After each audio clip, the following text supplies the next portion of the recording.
Hello বন্ধুরা, কেমন আছো তোমরা সবাই? তোমরা নিশ্চয়ই ভালো আছো। তো আজকের আমাদের ব্লগে আমরা দেখবো যে সবাই মিলে আর কি রুমমেটরা সবাই মিলে উদ্যোগ নেওয়া হয়েছে যে আজকে রুমেতে চাউমিন বানানো হবে। মানে রাতে আর কি ভাত আরে খাওয়া হয়, তো সেসব কিছু হবে না, চাউমিন হবে। তো সেই জন্য চাউমিন বানানোর জন্য যা যা দরকার সব কিছু কিনে কিন্তু নিয়ে চলে আসা হয়েছে। তো তারপরে একে একে রুমের আর কি যে রুমমেটেরা সব অফিস থেকে চলে এসেছে। আর একটা বন্ধু মানে রুমমেট, সে রুমের মধ্যেই আর কি বল খেলছে। তো তারপরে আমি বলি যে না, বেশি দেরি না করে তাড়াতাড়ি কিন্তু সব কিছু সবজিগুলো কেটে ফেলা উচিত। তো আমি পটাপট কিন্তু গাজরটি কেটে ফেললাম।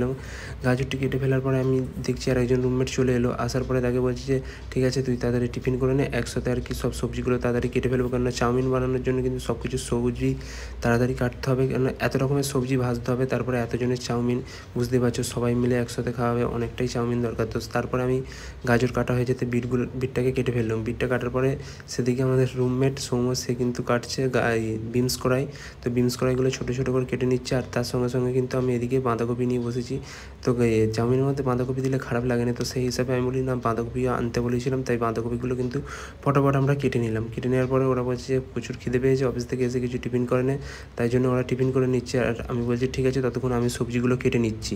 তো এদিকে বাঁধাকপি কাটাও কমপ্লিট। তার সঙ্গে সঙ্গে আমি বলি যে বাঙালিরা এমন কোনো জিনিস নেই যে তাতে আলু দিয়ে খায় না। তো আমরা চাউমিনেতেও আলু দিয়ে খাবো, তো সেই জন্য আলুগুলো ছাড়াচ্ছিলাম। তার সঙ্গে সঙ্গে এদিকে বলছে যে জল গরম হয়ে গেছে, মানে চাউমিনগুলো আর কি ফোটানোর জন্য, সিদ্ধ করার জন্য। এদিকে জল গরম হয়ে গেছে বলতে কিন্তু আমরা সঙ্গে সঙ্গে চলে এসে চাউমিনগুলোকে ছোটো ছোটো করে টুকরো করে ভেঙে দিচ্ছি। আর মুম্বাই চাউমিন সত্যি কথা বলছি দেশের মতো নয় যে সরু সরু অল্প টাইমের মধ্যে গরম জলের মধ্যেই রেডি হয়ে যায়। ভাই একে অনেকক্ষণ ধরে ফোটাতে হয়, এতটাই শক্ত। এখানে নুডলস বলে তো খুবই শক্ত।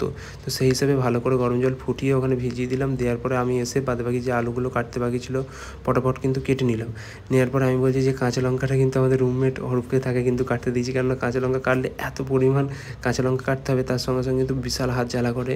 তো সেই জন্য ওকে কাঁচা লঙ্কা কাটতে দিয়ে আমি কিন্তু এদিকে পেঁয়াজগুলো ছাড়িয়ে নিলাম, কেননা পেঁয়াজও অনেকগুলোই লাগবে, অনেকটাই চাউমিন। তো সেই হিসাবে এদিকে দেখছি যে চাউমিন সিদ্ধ কমপ্লিট। তো তারপরে আমি বলছি যে চাউমিনগুলো ভালো ছাড়বে, তেল দিয়ে দে বলে অনেকটাখানি তেল দিয়ে আমরা ভালো করে চাউমিনগুলো নেড়ে নিলাম, যাতে আর কি ঝরঝরে মতো হয়। তো তারপরে পটাপট কিন্তু আমরা একসাথে সবজিগুলোকে ভেজে নিলাম। বিট গাজর একসাথে ভেজে নিয়ে আলুগুলোও ভেজে নিলাম। ভেজে নেওয়ার পরে বিনস কড়াই বলছি যে তাড়াতাড়ি ভেজে নিয়ে, আলু ভাজা হয়ে গেছে, বিনস কড়াইগুলো আমরা কিন্তু তাড়াতাড়ি তার সঙ্গে সঙ্গে ভেজে নিলাম। তো এরপরে হচ্ছে আমরা এগ চাউ করবো, সেই জন্য কিন্তু 1 ডজন ডিম আনা হয়েছিল। তো সেইগুলো কিন্তু একসাথে দিয়ে ভাজা হচ্ছে, ভাই অসাধারণ দেখতে লাগছে। তো এই চাউমিনে তোমার ডিম ভাজা হয়ে যাওয়ার পরে আমরা ভেজে নিলাম পেঁয়াজ, তারপর কাঁচা লঙ্কা দিয়ে চাউমিনগুলো ভালো করে তেলেতে ছেড়ে দিয়ে নাড়তে শুরু করলাম, কেননা ভাই চাউমিনগুলো ভালো করে না ভাজলে কিন্তু ভাজাটা ঠিক মজা আসে না। তো সেই জন্য আলাদা করে ভেজে নিয়ে তার উপরে সস দিয়ে দিলাম। বেশি কিছু আমরা কিন্তু ক্যাজরা মানে কি অনেক রকমের সস আরে অনেক কিছু দেয়, মশলা ফসলা, আমরা সব কিচ্ছু রাখিনি ভাই। রুমের মধ্যে সব ভেজাল জিনিস দিয়ে কোনো লাভ নেই, সিম্পল বানাবো, সব কিছু সবজি দিয়ে সিম্পলভাবে কাটবো।